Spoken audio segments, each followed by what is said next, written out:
রেলপথে বেনাপোল বন্দরের সাথে সংযুক্ত হলো মোংলা সমুদ্র বন্দর। তবে সকাল 9:15টায় ছেড়ে যাওয়ার কথা থাকলেও প্রথম যাত্রায় 50 মিনিট দেরিতে ছাড়ে মোংলা কমিউটার্স ট্রেন।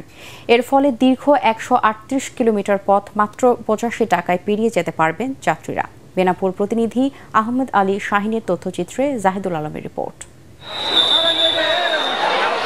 2000 সালে বেনাপোল ও খুলনার মধ্যে চালু হয় বেতনা এক্সপ্রেস নামে একটি কমিউটার ট্রেন। সম্প্রতি খুলনা থেকে মোংলা পর্যন্ত নতুন রেল লাইন স্থাপিত হওয়ায় বেতনা এক্সপ্রেসের রুট বাড়িয়ে মোংলা পর্যন্ত চালানোর সিদ্ধান্ত নেয় রেল কর্তৃপক্ষ। আজ সেই রুটে যাত্রা শুরু করল নতুন কমিউটার ট্রেন। ট্রেনটি যাত্রাপথে নাভারণ, ঝিকরকাছা, যশোর, সিঙ্গিয়া, নোয়াপাড়া, ফুলতলা, মোহাম্মদনগর, কাটাখালী, চুলকাটি বাজার এবং মোংলায় যাবে।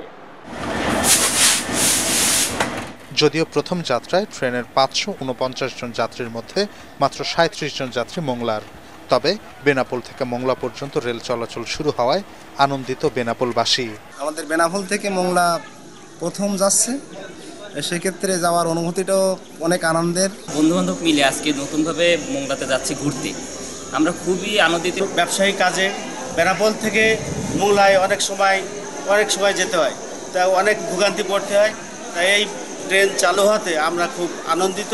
স্থানীয়রা মনে করছেন বেনাপোল স্থলবন্দরের সাথে বাগেরহাটের মোংলা সমুদ্র বন্দর পর্যন্ত ট্রেন চালু হওয়ায় এই অঞ্চলের ব্যবসা বাণিজ্যে নতুন গতি আসবে। Bureau report, ATN Bangla.